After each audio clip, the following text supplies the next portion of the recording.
All righty, ladies and gentlemen, we are back with another One Piece manga review, but this is going to be like a review.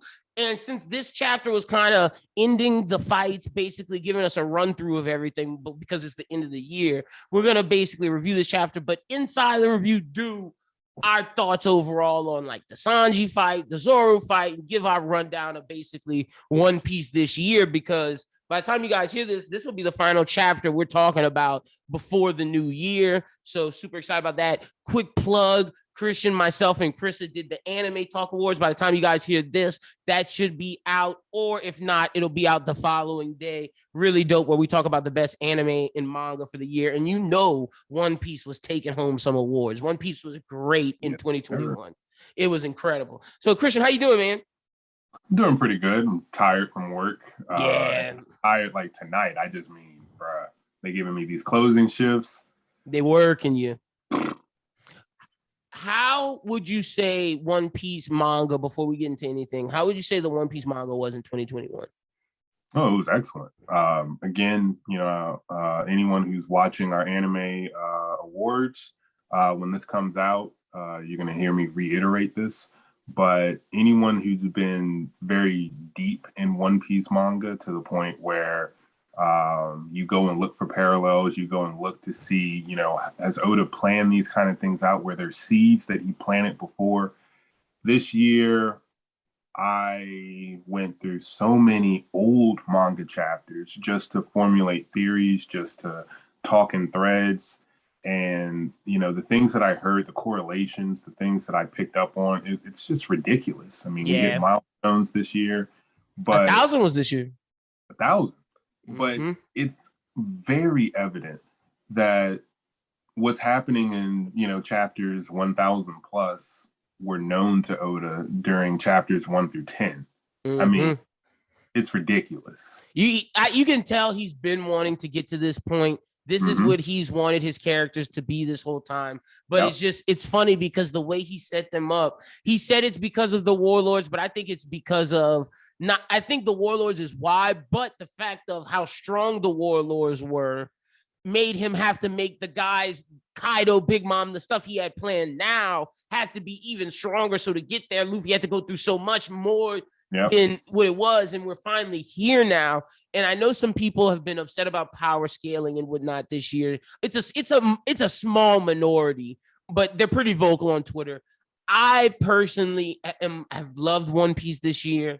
This has been one of my favorite years reading One Piece since I've started. It's been great. Like seeing the moments, for example, that stand out in my head of Kaido looking at Luffy and seeing Rocks, Odin, Shanks, Roger behind him. That was a moment for me. Seeing Zoro block Ikaku sovereignty and Thunder Bagua or Boro Breath, whatever they did, and had the Thunder sovereignty combo attack and him blocking it while Law and them are there. That was a moment for me. Seeing Sanji do Ifrit Jambe and ball out and turn into this warrior science. That was a moment. What we're about to talk about with Zorro in his new epithet was a moment. Like a lot of great things happen in One Piece. And I think people need to realize that like your expectation of One Piece of Luffy and them taking forever to get to this point of Pirate King was never Oda's expectation. And like, if it's what everybody's talking about, this story would go on for another freaking 10 plus years. Like Oda is trying to end it. So it's not unbelievable at the pace we're going. It's just, you have to just get it out of your mind of that One Piece is ending soon. And like, and accept that and realize that, oh, okay, this crew is now not just Yonko crew ready, but they're becoming Pirate King crew ready. And they needed these steps to get there. Yeah. And 2021 was that. And to kind of piggyback off of that, when it comes to power scaling, that's something that I love to do. You brought up Twitter. I think Twitter is a cesspool of people who don't necessarily understand power scaling. I saw your Facebook post today. That's kind of why I brought that up a little bit about just your year this one? Year. Which your year with just to keep scrolling. Yeah, just about Twitter in general.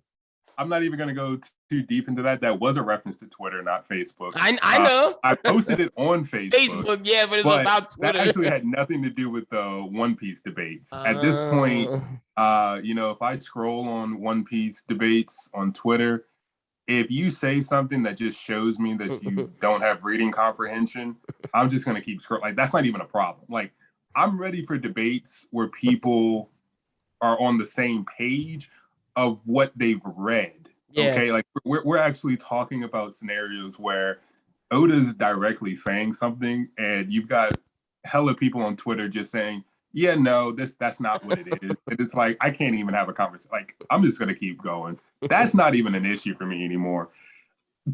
Any Twitter when it comes to One Piece, you just gotta, and that's why I said what I said. Like, the Straw Hats are growing. It's time to accept it. Like, yeah, I'm sorry that King wasn't this almighty, like, but he was, though. But that's the thing. Like, it's not that King was bad. It's that Zoro's just that much better now. That's what you have. It's not even that. Like, when we talk about Zoro, it's kind of sad because this is obviously an agenda. People are trying to make people who stand Zoro or who care a lot about Zoro seem toxic.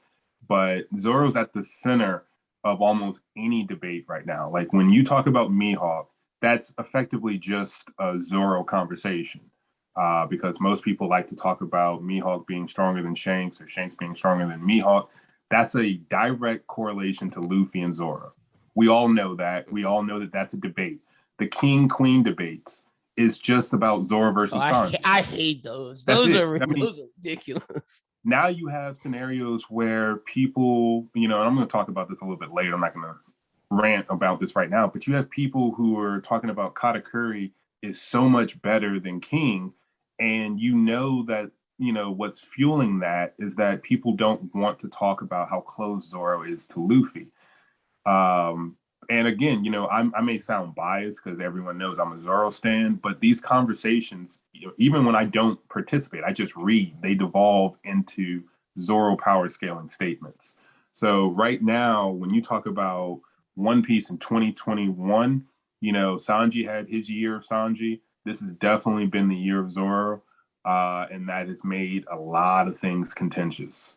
Yeah, no, it 100% was. And I'm seeing 2022 is probably going to be the year of, if not Luffy, maybe Usopp, maybe. And as long as we're in Wano, it's still the year of Zoro. But see, I'm saying that's about to end. Like, 2022, we're not. Yeah, as soon as we get out of Wano, it's time to. It's always going to be the year of Luffy.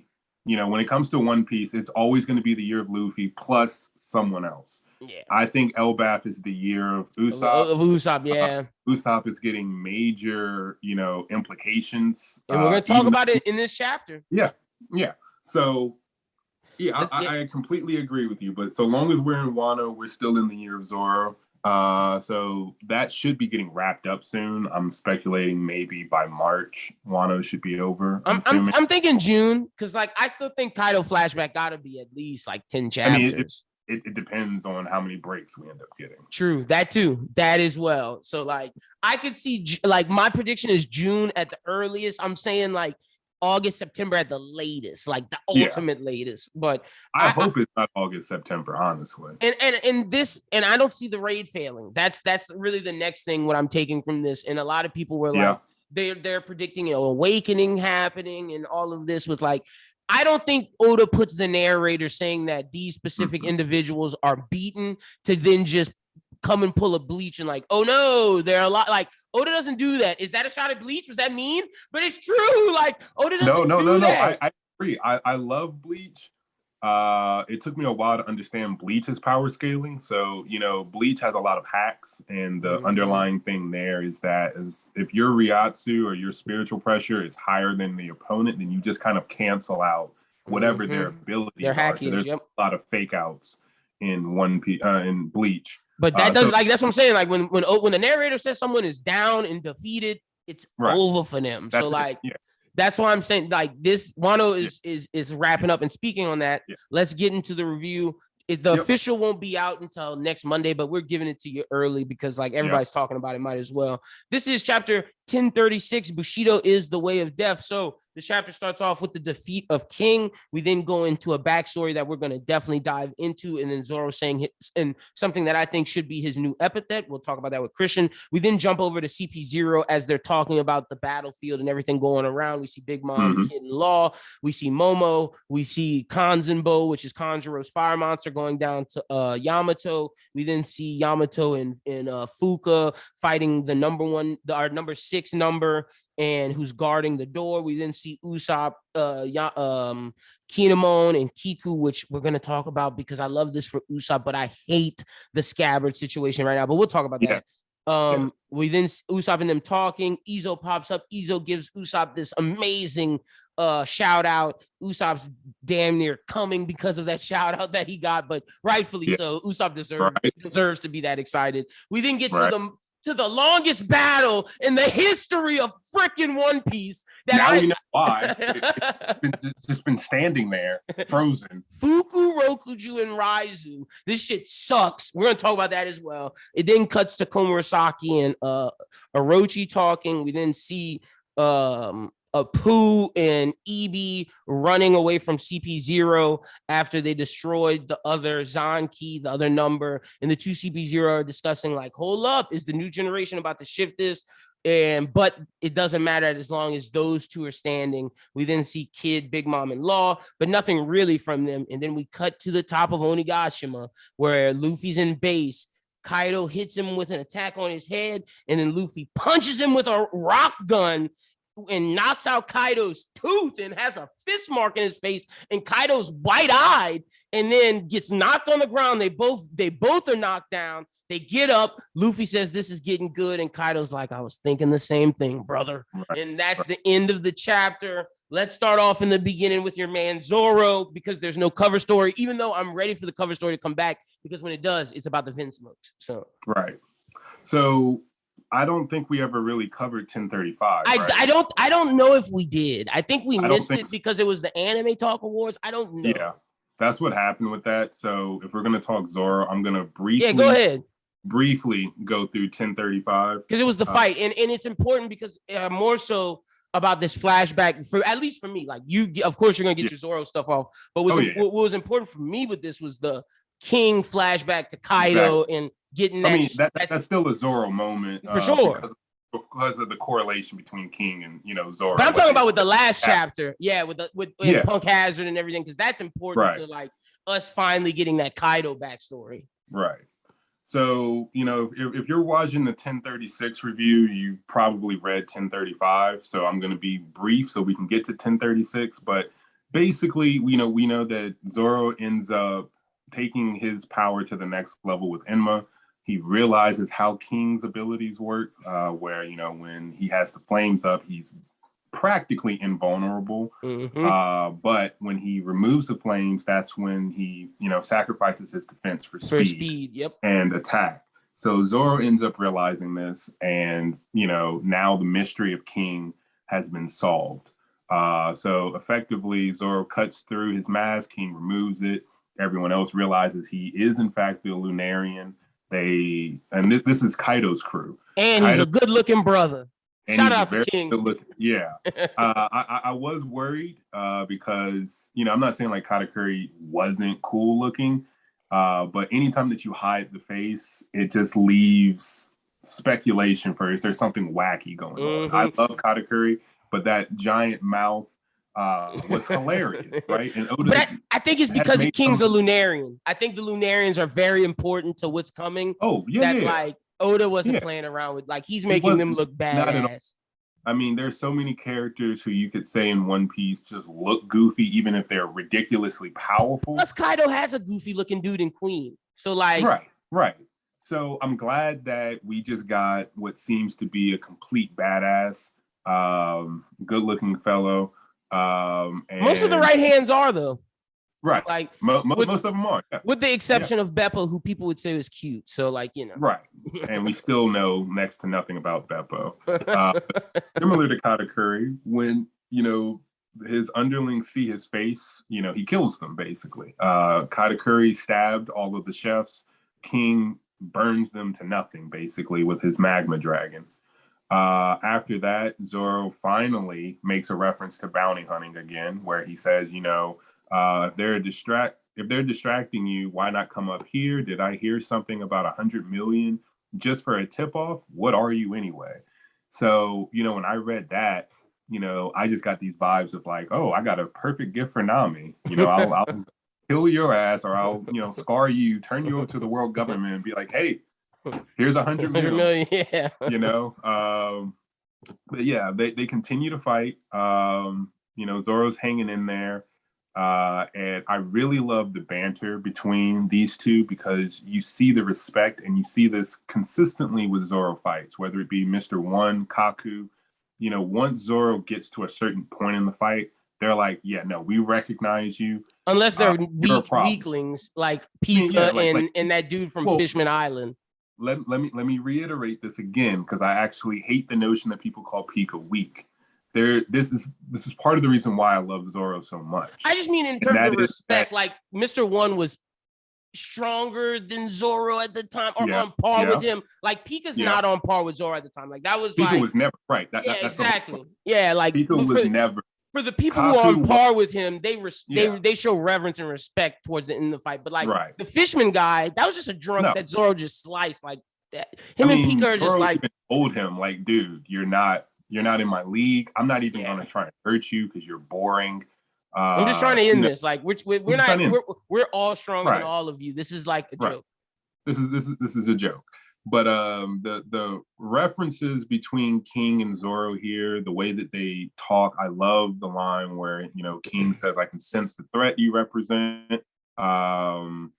He ends up saying later, I believe, something about Kaido's going to become king of the pirates. You're getting ahead of yourself.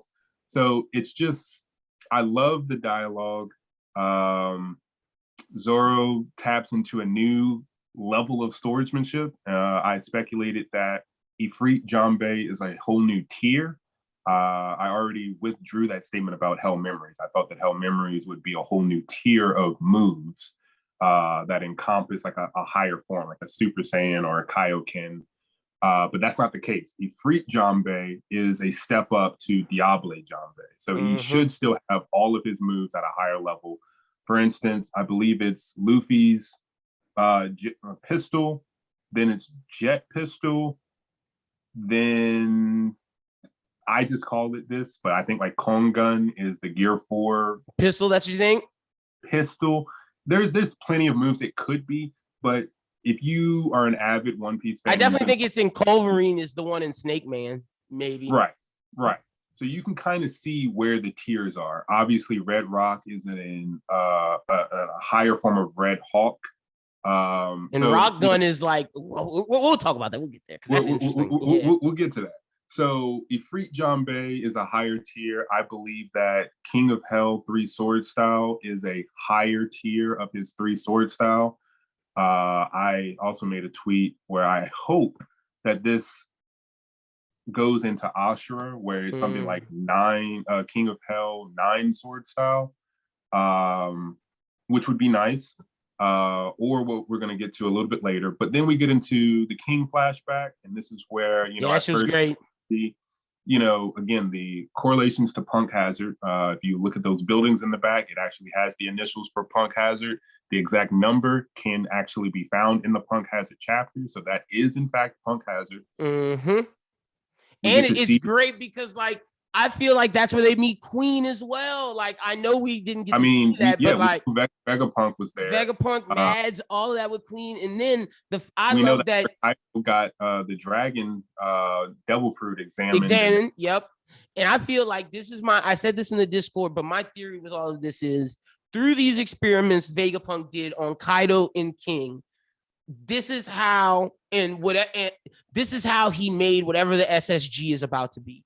Like through experimenting on Kaido and King and everything about them, that's how whatever the SSG is, that's where he gets this, along with like some Kizaru shit for the lasers. But that's what I think is the base of SSG. I don't think you show this unless that's the case coming up. Also, Kaido looking like a Luffy Roger Joy Boy type dude, and that's Look, yeah, with the smile. I'm just saying, with the smile. No. Look.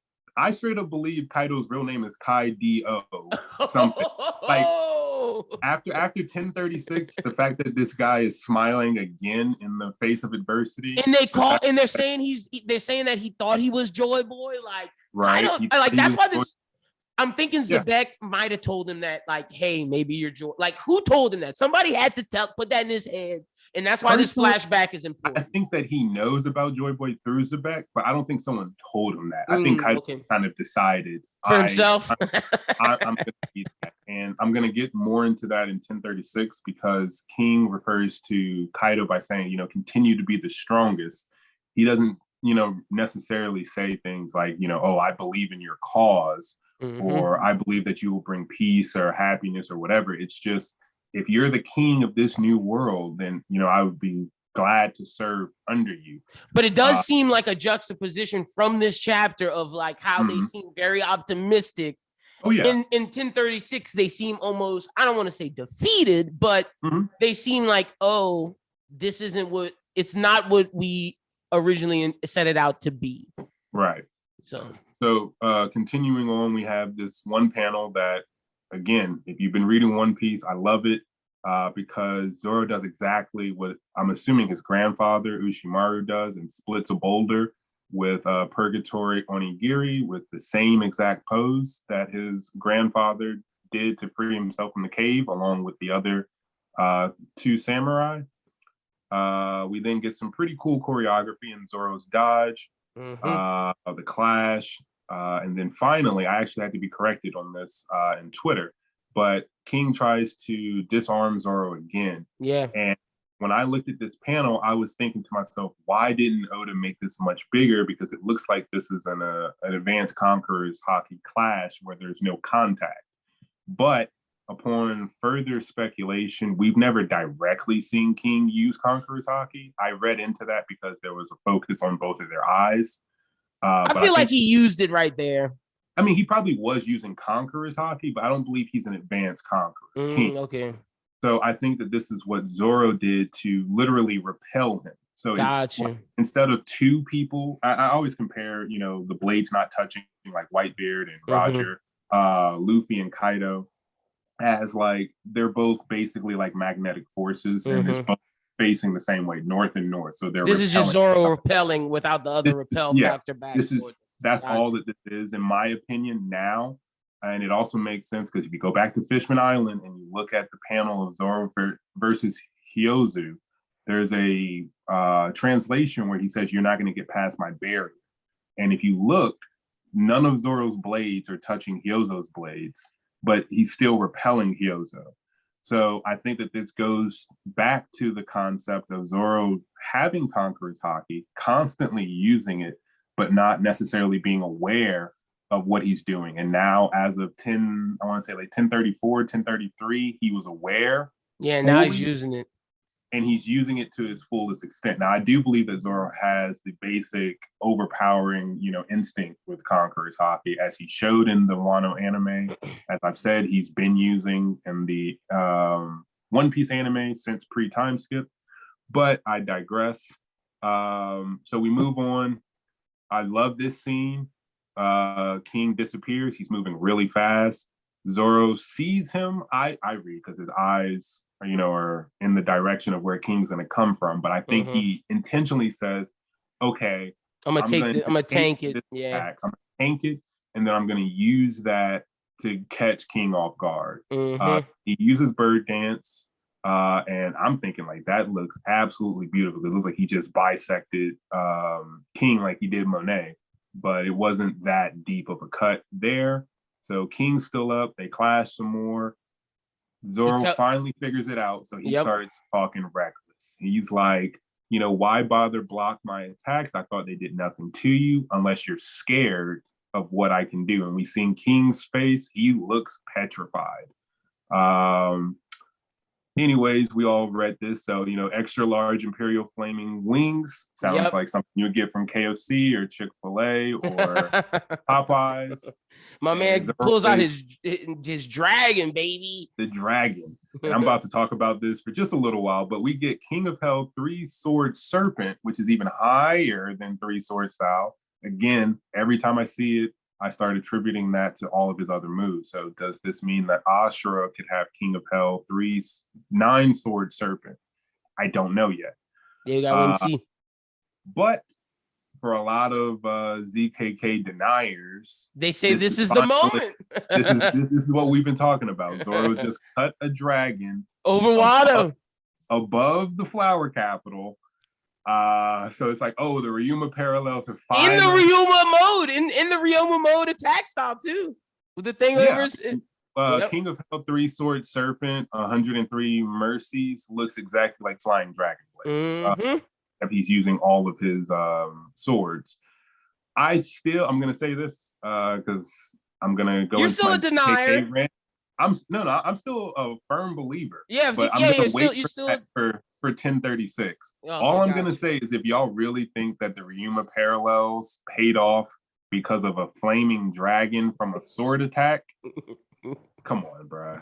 I'm not buying. I'm sorry. Hey, he going down with the ship. I feel him. Just like you Raiders who think the raid will fail are going down with the ship, telling me about awakenings. Let my man Christian go down with the ship with ZKK. We're not going down, but I'll say either way. Like I'm just saying, you're going down with the ship either way, even if it happens.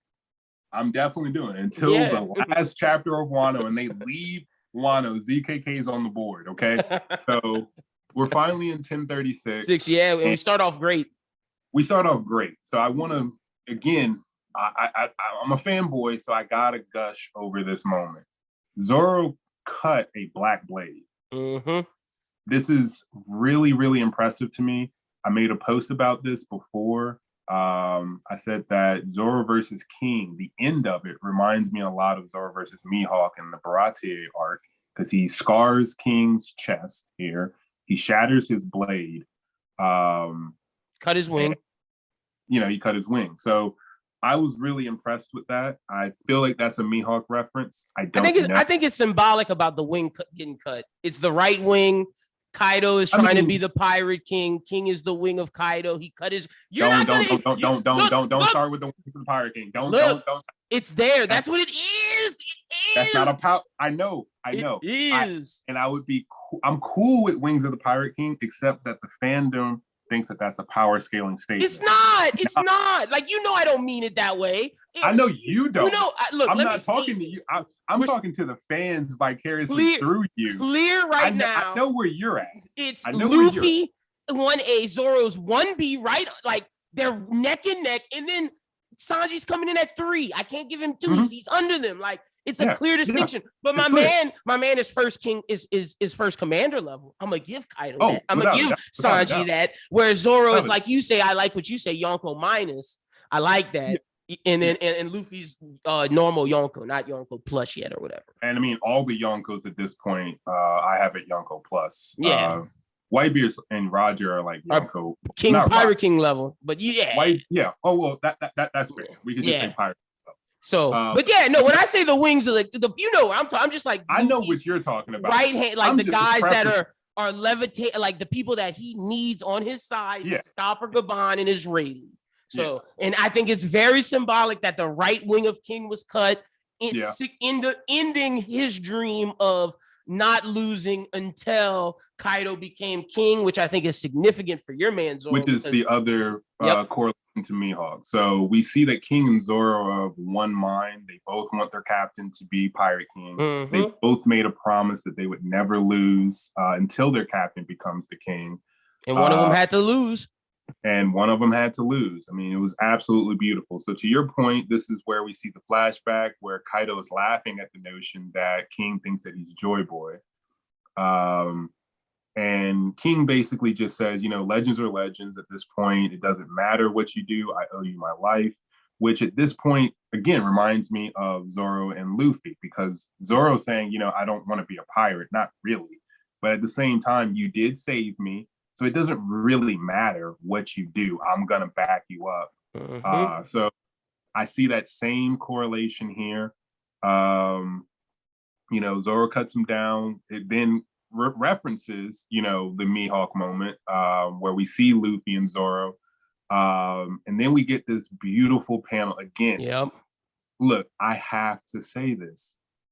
Who has Black Lightning at this effect like this? It's dope. No, like seriously, like compare this panel to the left of Luffy to the panel of later of Luffy and Kaido battling on the roof, and just look at the black light. Like, what is going on? Like, I knew he got smoked there too. Hockey drip, but this is crazy. Like, I wasn't ready for all of that black lightning. Yeah, that was a great panel. In his 3 blades, all black lightning and smoke dripping off. I'll become the king of hell. That panel for me, again, this is just where I'm gonna let my tartness come out. I don't care. It's the best panel of 2021, and it has nothing. It has nothing of like any real merit. Like, it's not progressing the story forward. We already you don't even choose the one where he blocks Kaido and Big Mom. No, you choose this no. one. Like, just for aesthetic only. Aesthetics only. Just for looking cool. This is the best panel of 2021. It beats Ikaku sovereignty. I don't care. I know that I'm just. That's the one that I'm like, geez, out of like, if a Zorro fan picks, that's the one I'm thinking they go pick. Is it? That's it. I'm sorry. I also speculated this before. The first time I saw Zoro use Clear Lance, I knew he wasn't falling off Onigashima. So I'm glad that right after he cuts King, he still has enough strength to propel himself back onto Onigashima. Because if you look, he's actually below King from the looks of it when he cuts him. And in this panel, he's already above King as King continues to fall, and Zoro's now put himself back on Onigashima. So I'm going to come back to this moment a little bit later, but we're going to move on to... okay, you ready for what's next? CP0? Yeah. Take over. All right, yeah. So we see Big Mom fused in what you've been waiting for a while with the with the fire hair. So that means she's serious. Not only did she do the move we never saw by taking her life, she's now using her fire hair, but basically CP0's talking and just basically recapping what's going on right now. I think that's a good way to end the year. We're seeing them say basically all the All-Stars and Flying Six are defeated. So for all you people out there, again, with the awakening, they're going to get back up. I don't think Oda is having CP0 specifically say they're defeated with them just popping back up. It makes all of this meaningless, and he's not going to do that. I mean, as you said earlier, the narrator already trumped CP0. That's what I'm saying. He put the freaking title block. Sanji's exactly. the winner. Zoro's the winner. Yeah. That's the highest level. I mean, I don't even really remember seeing that since pre-time skip since Eni's Lobby, those fights. Yeah. That's It's been that long since I remember just a firm straight up title block. Yeah, this is the winner. So yeah, they're not getting 100%. But then they go and say basically that's meaningless unless those two are defeated. I look, Kid and Law, y'all got a lot to show me. Sanji and Zoro, I believe. Luffy, I'ma believe, but like, bro, power scalers, y'all shouldn't be mad at Luffy fighting Kaido. Y'all need to be mad at Kid and Law fighting Big Mom. I'm not mad at Law. I'm gonna sit here and I'm gonna tell you again. This is exact. This Look at what Kid's doing, bro. He has a homie. Like, what the fuck is going on? That's what I'm telling. I said this before. Like, I get that Kid's awakening is legitimate because Kid in base, or not base, but Kid's devil fruit works only on magnetic objects. So by awakening and being able to assign anything that's not usually magnetic properties makes sense. However, the way that he implemented it seems no different from his base abilities. Like Kid could pick up metal objects and throw it at Big Mom. Or he can make Big Mom a magnet and allow metal objects to hit her. Yeah. Then I said before, if Big Mom's going to make the metal objects come to life, then who has more control over the pillar? And it's looking like Big Mom. Or that. And what do we see here? We see King in his, I keep saying King. Kid. We see Kid in his, what is that, punk rotten form. In his, basically his Gear 4 level trying to oppose a metal beam that came to life. Like, why are you fighting against metal beams? What is like? I don't know what's going on in that panel, but that's not a good look. I don't know what's going on. I know kid fans are mad. Everybody should be mad because he's the butt of every joke. But it's like he's not performing well at all. He's not doing nothing. And this is where I say before that I get annoyed with the One Piece fandom sometimes because they look at things, they put it in categories, and then they ignore everything else that juxtaposes that. So yeah, I understand. Kid is supposed to be Luffy's parallel. He had a higher bounty than Luffy. He and Luffy are the only two supernovas to have their right hand be a supernova. Both of their supernovas are swordsmen, unless you count Killer something else. Yeah, but I mean, it's technically, but I call them blades, especially since Whitebeard's, what do you call his Naginata? Yeah, it's still classified as the supreme grade sword. So Killer Scythe should be as well. I'm being a little extra here, but I'm still calling Killer a swordsman. So you get that point, and then the same kind of correlation happens post time skip. His bounty initially is still higher than Luffy's. We see that Kid recognizes Luffy pre time skip when Luffy says, "I'm going to be king of the pirates," and he says, "Finally!" Like another pirate who declares his dream, doesn't think that this is a joke. Like, I need to watch out for this guy. Then he loses an arm off screen. Granted, it is to Shanks's crew, so I'm not going to fault him too much for that. And some say Shanks. We still don't know necessarily who. But I don't even think it was Shanks. let's just believe cool for now. I'm cool with it because they're both red hair pirates who lost an arm. So I just hope it's not Rockstar. Right. A lot of people are saying it's Rockstar. I don't think Oda's gonna do him back. Yeah, no, he's not gonna do it that. But then he loses the to anime turned his Cracker hockey into a flashlight. He lost to Cracker or Snack, whichever one he lost. He lost to one of them. I hope it wasn't Snack. Yeah, I don't think it was Snack. No, I think he beat Snack and then lost to Smoothie. Rouge beat Snack, right? Oh yeah. No, you're right. Rouge beat Snack. Kid win the Big Mom's territory and had to leave because of either Smoothie or Cracker. One of them. Yeah, you're right. Rouge beat Snack. You're right. Just, Kid's getting done so dirty because he's just not doing anything that just seems that impressive. Law has always been somewhat of a Shikamaru, in my opinion. Yeah. With Hack's abilities. So I don't expect to see him do things that are too badass outside of things that are completely broken. So either he's going to be super intellectual or he's going to do something that no one else can do because he's just ridiculously Hacks. But the meat and potatoes of battle, I don't expect to see from Law. So I'm not judging Law bad here, but Kid is just a major disappointment to me. We're going to have to see. Because that just one panel. Yeah, that panel upset me. And then we look at seeing like Onigashima falling, about like how there's multiple chaotic things going off at once. Like even if Luffy defeats him, it's gonna fall. So Momo has to stop the flame clouds before Luffy defeats him. But even if he does that, there's still Kanzenbo going at the gunpowder cache, which could make basically a nuke, and Yamato in the number trying to stop it. We then see the other number in Yamato, that number headbutts, Fuga headbutts him. I don't really care about the number shit. Like, that's just whatever. You don't either? I don't, again, not to be too much of a retard, but when people were speculating that Fuga might be Ushimaru, I was paying a little bit of attention. But then as soon as we got that chapter where it seemed like Yamato just had a bond with Fuga anyway, it was over with. Forces that, she just specifically has a bond with Fuga. Yeah, they're just friends. That's why Fuga is listening to her. That's why he's attacking another number. The numbers don't even seem loyal because they were. Apu was the other one was the other one, yeah. And they were just like drinking, like, yeah, we're gonna betray Kaido. Ebi's just running with Apu later in this chapter. Right. They're about to dip, so like they don't get.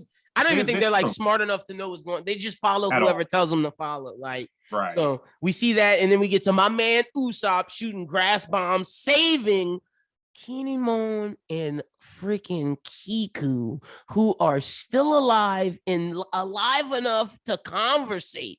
Now, if anyone needs to be mad at One Piece about anything, it's not Luffy's growth. It is this. This is what people need to be mad about. So now, to go back to the cover story, everybody's saying this. For the love of God, please don't let the Vin Smokes run into Pedro.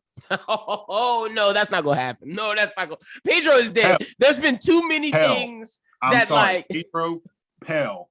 Starts with a P, anamorphic, bombs. Don't do that. No, Carrot and Wanda are going through so much. Nekamamushi hit Paris. What other cover story happened? Daisy's cover story? Pound. P. The Will of P. For the love of God, I pray that doesn't happen. I don't think that's what happened. Let Pedro be at the bottom of the ocean dead. Yeah, I bet. I'm willing to bet whatever. I'm on the side of Pedro is dead. I'm staying there. I'm staying firm. I'm not with the Will of P, but you're absolutely right. The Will of P does exist, so we're gonna have to see. I mean, I'm vaguely okay with Kinemon mentioning that Law didn't put his body back altogether, although that's very convenient. That's super convenient. That Kaido attacks him right where his body was apparently separated. But how is Kiku? How's she still alive? I'm about to get on Kiku. Okay. How does Kinemon never notice? Like, oh, hey, my midsection is totally not fully attached to my upper body. And why he never asked Law again? He just didn't know. Right. Like he don't take showers. That's convenient as hell, but I'm gonna get past that. Kiku though, Kiku, bro, she should be 9 feet under. Like you haven't even shown us Ashura Doji in forever. He alive. He alive. I'm fine with Ashura being alive, but Kiku? Yeah, no, Kiku should be a goner. Come on, bro. Like no, that upset me. I was glad that she was saying no, Kinemon, I'm too far gone, but it's like you should have already been too far gone. So do you think by them saying that they're still gonna die, they're just dying a slow death where they can talk? Or do you think they're gonna pop up? Like I pray that they don't pop up. See, I have mixed feelings about this because it took a while, but I said this before. One Piece to me sort of dropped the ball with swordsman. I've reiterated this before, but it's like, okay, Mihawk is the number one, right? Then you have all this contention with, is Shanks stronger than Mihawk? Are other users of swords, do they fall under Mihawk? Like, does Big Mom fall under Mihawk because of Napoleon? Well, Napoleon's just one of her ways of fighting. It's not even her main way of fighting. So I don't think that's a direct correlation. But I said swordsman in One Piece seem a little odd. And then I realized Wano was supposed to be the haven of swordsmen.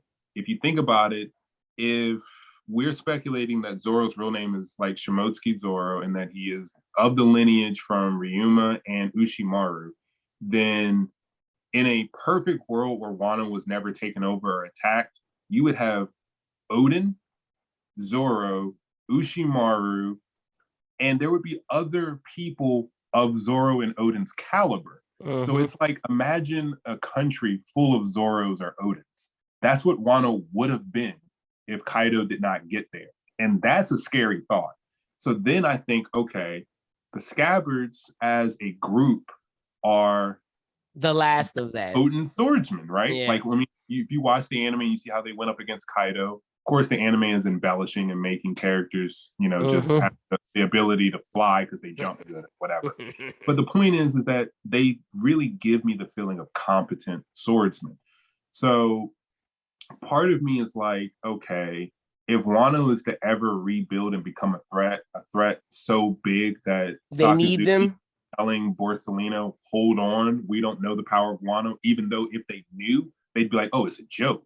Yeah, the Scabbards are their top tiers. Like, that's nothing. But they don't know that. Yeah. So I low-key kind of want like Ashura, Denjiro, let's see, Kawamatsu. Yeah, Kawamatsu definitely living. My dog living for sure. Inu and Neku, but they're gonna probably go back to Zoe anyway. Yeah, but facts. I still want some of the Scabbards to be alive so that they can pass on Oden Nitoryu or Kiku and Kinemon need to die. They both gotta die. Like I don't think they serve. Kinemon serves no, but to the point you told me months ago that still I stand on is like, yeah, Kinemon has to meet his wife. That's what I'm saying. Like, he has to meet his wife, but then also think about it. Zoro picked up Kinemon's fighting style, so like He's not needed. He's not necessary. Yeah, true. He's really not. Like, Zoro right. already picked up the entirety of Firefox fire style. So it's not like you need Kinemon's character around. Zoro can teach it to Momo. You can teach it to anyone, right? Yeah, true. So it's like, Suru and Kinemon need to have a moment because there was that moment where Hiyori said, women have a moment at the grave. I'm actually cool with that to a degree. To a degree, I'm cool with it because that would be a beautiful moment. I feel like Suru could deliver. I'm saying Suru. I think that's the. Isn't it Osuru? Osuru, because isn't Suru the vice admiral? Yeah, it's Osuru. Yeah. Osuru. So I believe that she could make something that's very emotional and beautiful at the grave. With him under. Yeah. But then it's also weird because we know that Kinemon was sent into the future and he never really got to rekindle that with Osuru when he got back. But that's also the beauty of pain of his death. Of his sacrifice to do this. Right.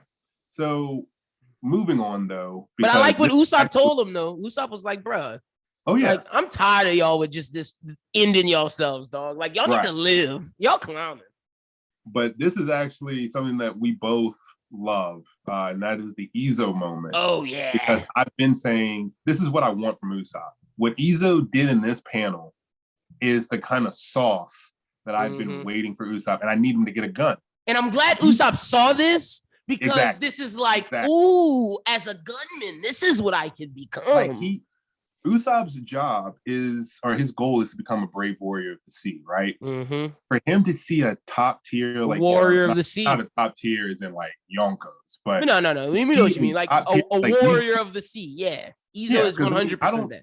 Izo hasn't been super impressive to me, but he is a Whitebeard commander. And you got to think he was a scabbard that left Wano, didn't know anything, and stayed with Whitebeard and managed to become a commander. Right. He is what Usopp dream. That's basically Usopp's story with Luffy of leaving home and becoming a warrior of the sea. So it's perfect that he sees him and also he uses guns.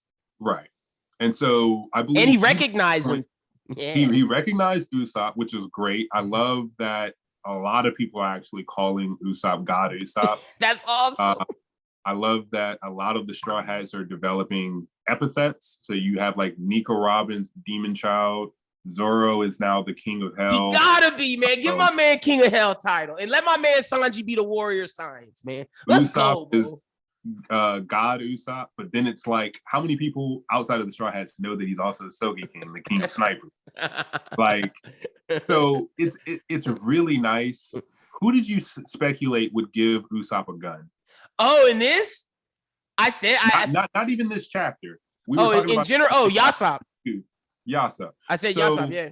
When I watched this and I saw that Izo knew who Usopp was, I feel like Izo, through whatever means, also knows that Usopp is a top tier marksman. You think Izo could give him a gun? I could rock with that. So either Izo dies or Izo says, "I believe in Luffy," because that's the command that Whitebeard gave at Marineford, and now I've seen Luffy up close. I'm going to help out his crew.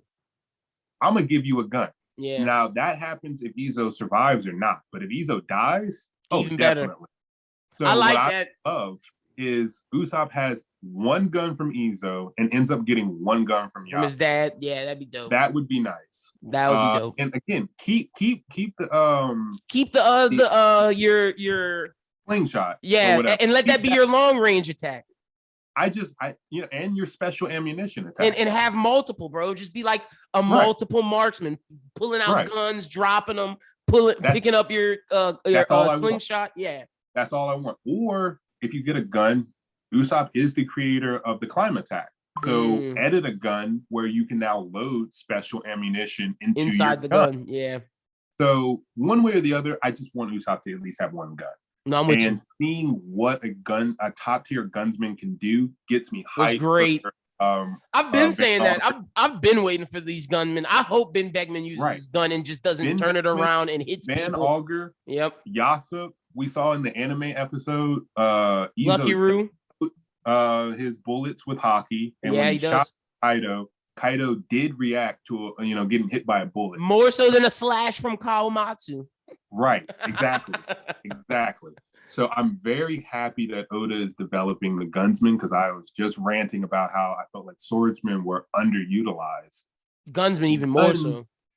Are really underutilized. Like, you have moments, like, to me, the top moment that sticks out to me about a gun, ironically, it's actually Doflamingo just unloading on Law. Mm-hmm. And that's not even like a gunsman. That's just brutal. And before that, it's Daddy Masterson and Yasopp doing the contest, which is that's cool, but it's like, is that really your represent? Like, we know nothing about Van Auger at all. Like, we know more about Shiryu than we know about. I think that makes sense because guns are so easy for everyone to make. Like, a gun in this world is like, that gives you, at minimal, you're not a normal human. You can at least be something. And I think because they're so common, that's why the strongest of the strong don't fight with them. But if you do have a strongest of the strong with a gun, they're like Izo, and they're like freaking incredible, but they don't come around that often. So I think you got Izu, like you said, all Van Auger, Yasopp. Usopp's got to get there, man. It's time. I'm ready. You got to get. And you're right. This moment you're so right. You don't let Usopp. You don't let Usopp meet Izo for no reason, and and have him recognize him so that he respects him. Therefore, thus accepting a gift if that does happen. But like I said, Izo's story is Usopp's essentially another warrior of the sea. So all of that matches up. Exactly. But then we get to the worst fight imaginable. Oh, I hate Fukurokuju and Raizo, bro. This shit is trash. I mean, at this point, it's a joke. It's a meme. Oda is very aware of the memes because they're both standing up during their pose, right? Yeah, they are. The pose is Madara and Hashirama doing this. And they're doing they're standing up facing each other. So it's like, this is the Valley of the End again. And they're just standing there posing. And it's like, are you serious? Like, neither one of y'all, like, are y'all really just going to play a game of chicken? Paralysis jutsu, bro. This is nuts. That's all y'all just going to stand here until one of y'all gets burned to death? Are you kidding me? Worst fight bro, this is worse than fucking what's Foxy. Like, at least Foxy had some entertaining moments. This is trash. Like, at least throw some hockey-coated shurikens. Or bust out your scroll, bro. Like, didn't you have that scroll that like wrapped up Kaido? Like, wrap up Fukurokuju in this shit. Where is this? Like, Fukurokuju was using high-speed movement where he would like disappear. Like, where is this? He was shooting shit. He was doing shit with his earlobes. Like, where's that, bro? Now, what could totally redeem this, ironically for me, is if like they just stand here and like Raizo ends up like burning to death, and then we find out that Raizo is actually somewhere else. And it was a shadow clone. And then Fukurokuju is like, wait, I never learned that. Oh shit, bro! No way, bro! That happens.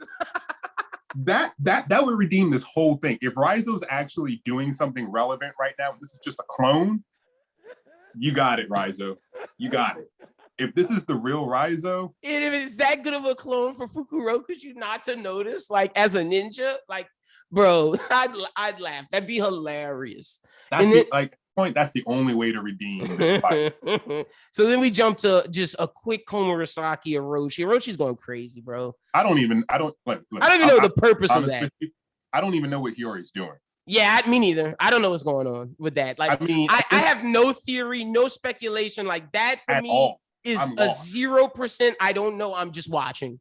I'm lost. Like, this draws me back to, like, I know it's going to be a reference to when Hiyori told Zoro, I wish I could cut I already forgot his name. He's that Orochi. Yeah. I wish I could cut Orochi down. And it's like, could this be let me pose a question for you. I just had a thought. Could this be, so Kanjuro is dying. Mm-hmm. Could Kanjuro have made this before? Like, as a part of like his, I'm an actor, I'm giving something, I'm fulfilling my deed for the Rochi, but the actor part of me that loves the scabbards is making this, and that's my final act for them. Like, that was his final act as a scabbard, making a Komurasaki thing to trick Orochi, and then like now he did the Kazumbo thing and whatever. Like that's just like mean, my left field because I don't know what the fuck's going on. I can buy that because even with how terrible Kanjuro is, he did, express genuine, like, he's like, He loved I've been him. in this role for so long that I can't even lie to you. Like, yeah, it's not easy for me to do this. Yeah, I'm pissed off as a Kurozumi. Yes, But I still got do, love for y'all. but you can't act like this and not have real feelings at some point. Yeah, true. So and then the only reason why is because Komurasaki, she's just acting weird. I mean, there's plenty of swords on the ground. She's in the battlefield. No one is around Orochi. Orochi is a freaking scrub. Komurasaki, this is the same Komurasaki who knew she would die and slapped the dragon Orochi, talking about, I am the proud daughter of a samurai. If you don't pick up a blade and cut this dude's head off, like, what are you doing? Maybe she's waiting for Denjiro. Who knows? Who knows? But I have no idea with that. But okay, if we assume that, which at this point is pretty much confirmed, that Hiyori was the silhouette who did something for the Scabbards, there's no way Denjiro doesn't know she's there. There's no way Denjiro wouldn't want his shot at Orochi. Like, I don't know what to expect of this. I get she could be like getting his guard down, but it's like, do you need to get his guard down to kill him? Yeah, like, fair. I don't understand. You're right. And then the next up, we got Apu running away from CP0. And he's like, yeah, I'm out of here, bro. I'm not, look, I may be worst generation, but I'm a weakling. I'm getting up out of here. I mean, it's interesting as well, because I did see some Drake slander here. It's interesting because Drake seems to have damaged his CP0 member more than Apu damaged. Yeah, Apu has 0. Like, Drake's dude has blood all over the side of his face. But to that point, the CP0 member seems to have been focusing on the numbers more than Apu. Like, when you look at like when you look at the damage on Apu, that could be residual from Zoro, that could be residual from Drake, that could be residual from whole lot of it. So I don't. Poor X Drake. I don't know how to interpret this power scaling wise, but X Drake got messed up by Queen. What else? I'm not counting the early shit with Sanji. Yeah, was hurt that much, but so, he got messed up by CP0. He got messed up. Like, now, there's bullets. There's like holes in his chest. There are. But we also know that Apu tanked pretty much a hole in his neck. Yeah, no, I'm not. I don't think he's dead. Like, I'm not saying it's not even that. But like, I feel like if you get knocked out in your hybrid form, wouldn't you revert back to your base form if you're knocked out? Oh, that's a good point. Is he in his base form? He's not. He's not. He's in his hybrid. Yeah, you're right. Shouldn't he revert? When Kaido knocked out Gear 4 Luffy immediately deflated. Like, I just don't think that if you knock out a hybrid Zoan, they're just going to be knocked out in hybrid. When Luffy knocked out Rob Lucci, was he still in his hybrid? I think he was. Ooh, I think he was. Did he revert as he got knocked out? I don't think he did. I don't remember. But then again, that's also tough because, like, at what point was he actually knocked out? Like, if your eyes go back, but does that actually mean that you're out yet? So you could argue that maybe, like, once he hit the water or once he got, hit ground or whatever, that's when he reverted back to his base. I don't know.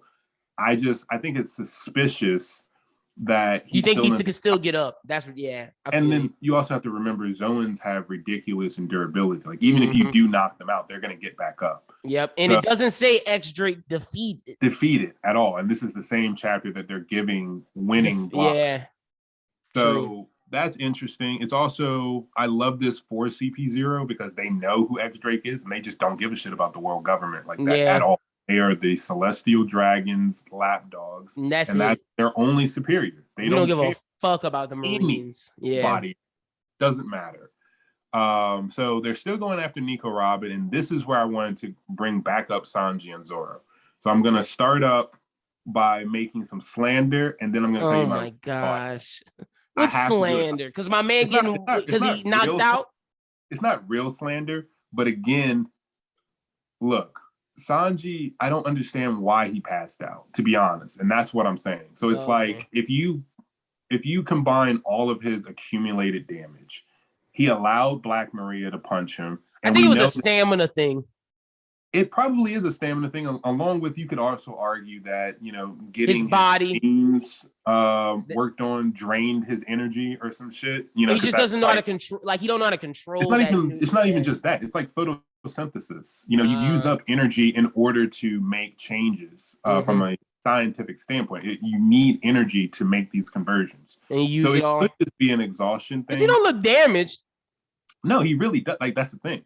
So, like, internally, I'm like, okay, I know you weren't using your hockey to block Black Maria, but are you telling me that Black Maria's accumulated damage and really, he tapped into regeneration and a higher level of durability against Queen? So did Queen really fuck Sanji up?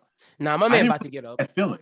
Nah, like, he did, and that's why I think that girl pouring water on him. Like it's nothing like it's not like his eyes are rolled back. Like he look right. Just, it looks like kind of he asleep. Yeah, he passed out. He passed out because he passed out talking to her. Like, are you okay? Like, I'm out.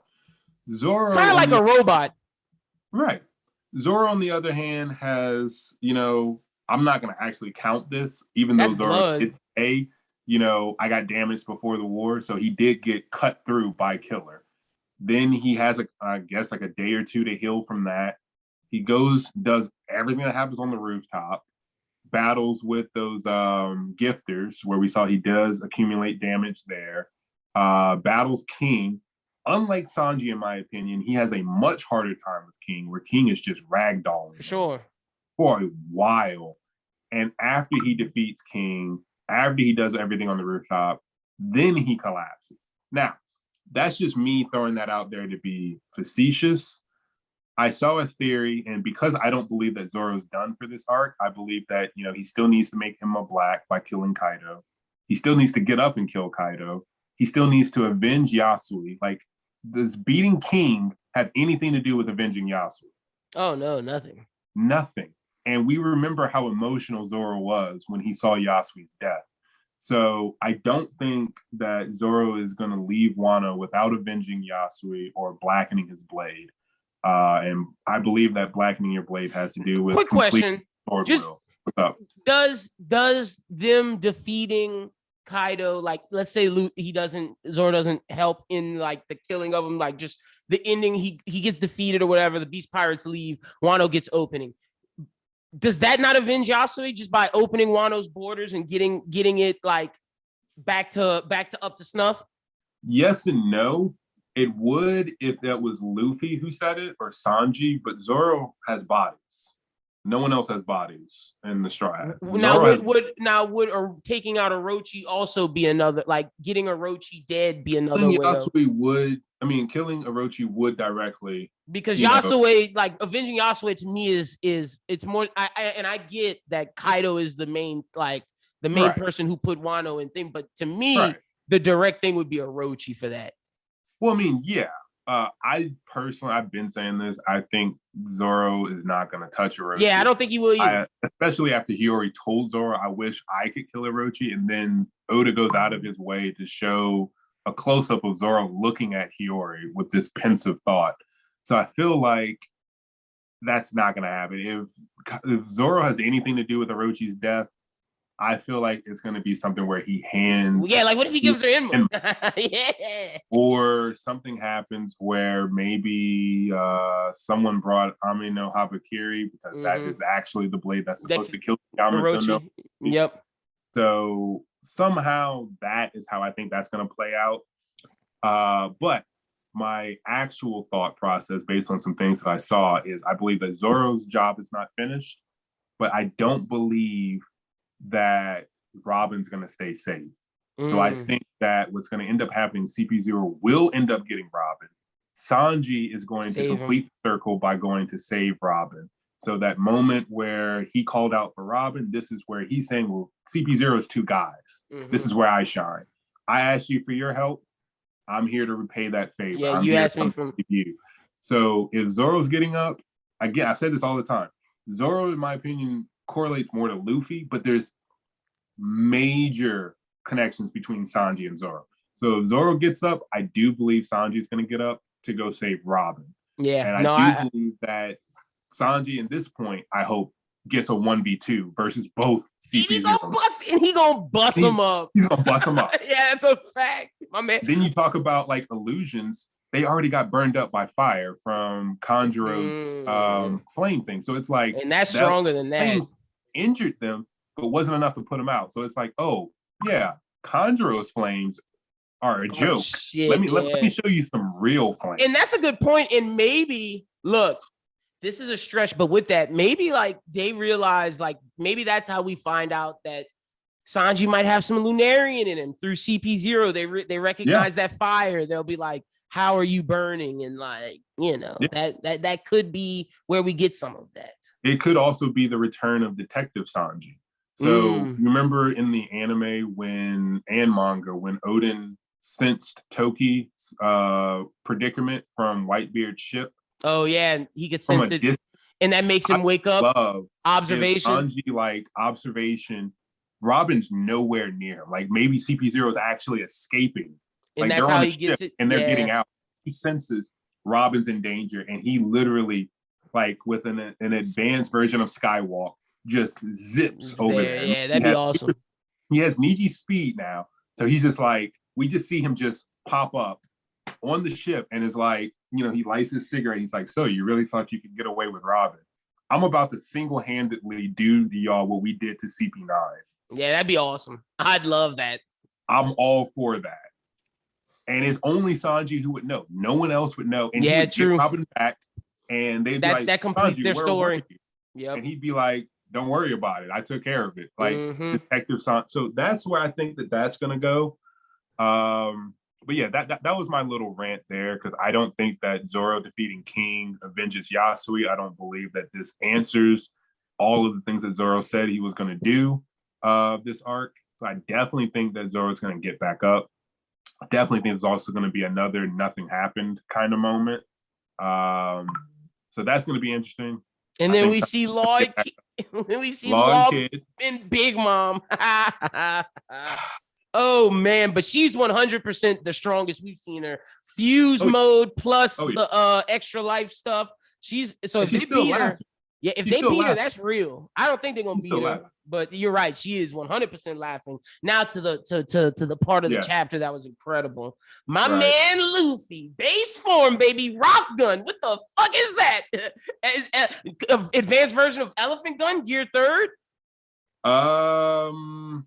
Well, Elephant Gun should be a Gear 3rd derivative of something from his base. I don't know what that is, though. Yeah, I don't know what it is either. But like, is Rock Gun a derivative of Elephant Gun, or is it a base form of Cone? Like, I don't know. No. Yeah, it's like, it can't be a Cone. See, that's hard, because like I think Luffy actually used a move called Gun one time.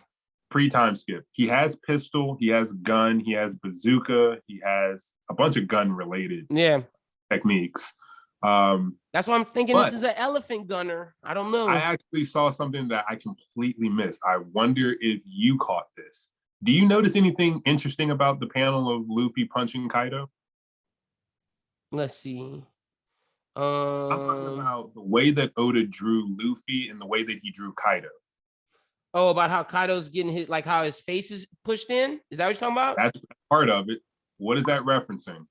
The Ace Dragon in the you talking about Ace's Fire Fist in the No. When Luffy punches the Celestial Dragon. Oh yeah, true. So Luffy punches a Celestial Dragon and the cheek is pushed in. And now he punches a real dragon. It's the same like pose that Luffy's taking. It is. And now he's punching an actual dragon. So I didn't come up with this. I saw that on Twitter and I was like, yo, the way that Oda drew this panel. Yeah, you're right. I didn't see that either. It's a little bit more exaggerated, because the Celestial Dragon, like, you know, Luffy, he punched him hard, but it's not like Luffy went gear 2nd and killed him. So I do think that this was a reference to Luffy punching a Celestial Dragon. This time he's punching a real dragon. This looks like the most damage Luffy has ever done. Yeah, to anybody. More than that initial Red Rock. Luffy got up before Kaido, bro. Let's give my man his props. Like, it's great. I love, again, I've been saying this for the longest time. I love that Luffy's still in base. I have no issues with Gear 4. I love it. But ever since I saw Gear 2nd, I said at some point when he gets mastery of this, he's not going to need to get in that pose and pump blood through his entire body. He's going to be able to isolate, his right arm or his left arm to do a jet pistol. Luffy, at some point, in my opinion, is going to be able to tap into Gear 4 from base. Gear 4. But while he's figuring that out, the fact that he's actually contending with Kaido in his base form is a lot, and using these advanced hockey techniques. And this is the second time that it looks like he copied off of Katakuri. The first time he used advanced conquerors in a punch, it looked like his fist had disconnected from his arm. And again, we see no connection between Luffy's arm and his forearm with the fist. It looks like we don't cut off a thing like Katakuri's rocket punch. You don't see it until his arm's coming back on the panel. And even then you still don't see it connected. You just see the arm. So like, you're right. So I think that this is a reference, like Oda loves to show things disappearing whenever they move at a certain velocity. Yeah. So I think that this just means that Luffy's punches are so ridiculously fast that you can only see strong now. Like and that's strong. That's the thing. They're strong. It's what Doflamingo said. Like you always had the speed, but now he has the strength to back it up, which is great. Oh, I am ready for Gear 4, man. Kaido, because the way that he's smiling and the way that Luffy's smiling, it seems like two Ds are fighting right now. Yeah, man. Kaido's getting closer and closer to what he wants, which is, a glorious death, a glorious fight. The smile of the mighty. What will be the fallout of this death match? The smiles. Smiles. D. It might be Kaido, man. Backstory coming. There's definitely needs to be a backstory. It's time. Like I need it, man, because for Kaido to supplant Doflamingo and be One Piece's most impactful villain so far, he's got to have a backstory. He has to. And the way Odo's been setting it up with him and King being experimented on, it's just showing that Kaido's gonna have some tragic shit happen to him. Yeah. So I'm ready for it. I'm ready for it. I love the reference to, I think, again, Katakuri, because they both end up on the ground and then they both get back up, where Katakuri chose to stay on the ground. And that's where Katakuri started to respect Luffy, and we're seeing Kaido starting to respect Luffy. Right. So that was great. So again, last time I'm going to plug ZKK in this chapter review, but my theory on this has been the same for a while now. I think this is going to be like Thriller Bark. I think Luffy's going to successfully defeat Kaido one-on-one, defeating that moniker of, bet on Kaido. But because the same thing I said about Drake, Kaido is a Zoan, I think that Luffy's going to pass out kind of like Luffy did. I mean, kind of like Sanji did from exhaustion after this. Kaido's going to recover. So they're both going to end up on the ground. Kaido's going to be the first one to recover because I think Luffy actually needs like food or meat to have that spontaneous recovery. Kaido's devil fruit's going to kick in, cause him to recover, and then he's going to be like, Straw Hat, you just got unlucky that you put me down and you couldn't finish the job. He's going to go over to try and finish the job, and that's when we're going to see a speed blitz from Zoro. Same thing that happened in Thriller Bark with Kuma trying to pick up Luffy after he passes out, and then, Zoro's going to put Kaido down. But it would be in a way that gives Luffy the credit for defeating Kaido, and then Zoro gets the epithet and the moniker. So, I cut the strongest being, I cut through something that other people can't cut. The scar is nice, but CP0, to my knowledge, didn't witness it. I don't think Kid. My man said because CP0 ain't witnessing, he gotta get a duo. No, I just think that's hilarious. How is he gonna get credit though? You're right.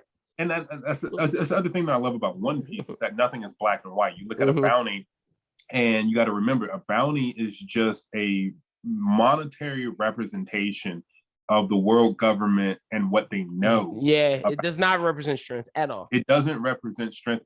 It doesn't even fully represent influence or what you've done. If the world government doesn't know about it. It really just represents how much of a menace you are to what they know.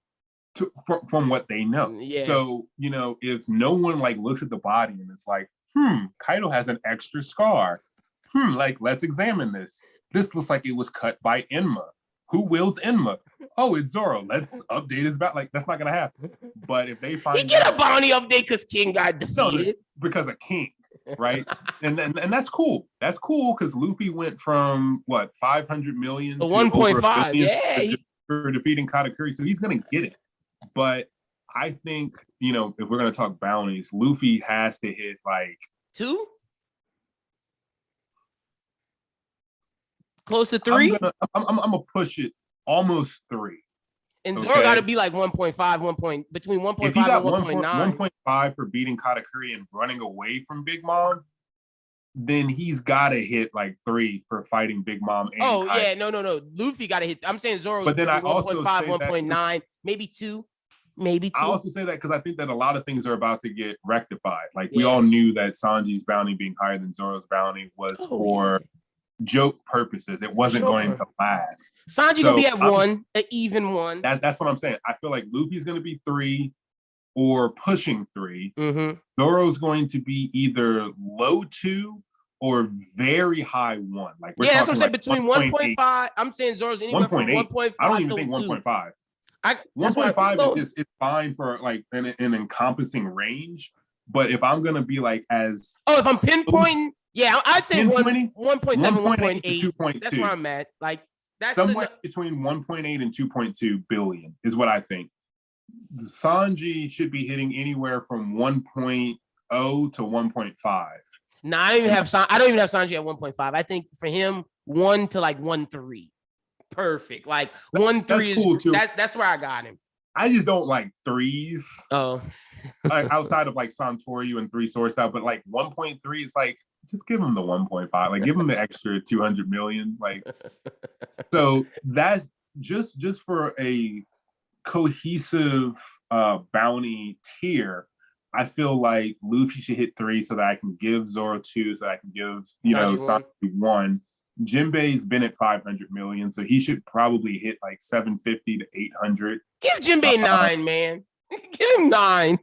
See, but then again, you talking about close to Sanji? Yeah, fair enough. Keep his ass at 7. Fuck it. Like I've been saying this before. Jinbei, when he was first introduced, was at his prime because I knew Sanji's supposed to be number 3, and that's me putting people into a category and then saying this is the way it's supposed to be. But I think we've all known that Sanji's supposed to be. It's in his name, number 3. So I want that to be clear in every delineation of understanding Jinbei and Sanji, that he is firmly the 3rd and Jinbei would be the 4th. Yeah, no, that's fair. So that's where I'm at with that. I don't see any breaks. So, but see, we may have that New Year's thing though. So I don't know. It's the New Year. So I don't know. We may be looking at a 2-weeker. Who knows? We gotta wait and see. So. But we will be making videos in the meantime. We do have some Discord discussions dropping. Y'all can check out. We talk JJK, talk My Hero. Gonna have the One Piece Discord discussion coming soon. And then, of course, the Anime Talk Awards. So y'all make sure y'all check out all of that. Christian, tell the people where they can follow you at on social media. Hollinger94 on all platforms. Art Season and Design Season LLC on Instagram. And look, I still don't know how long this is going to last, but after this King fight, I finally took the last step in becoming an anime Twitter user. My Abby is now King. King is in my username. I saw that. So look, man, I keep talking shit on anime Twitter, but I'm still falling down the rabbit hole. You are. Oh goodness. Y'all make sure y'all go follow my man. You can follow me at LynBWT. Like I said, subscribe to the YouTube. We got a lot of great content from the JJK Discord discussion, the My Hero, the Anime Talk Awards, and the One Piece one coming soon. And me and Christian gonna make some videos in the meantime while we wait on the next One Piece chapter. But until then, y'all have a good one. Be safe and peace. Peace.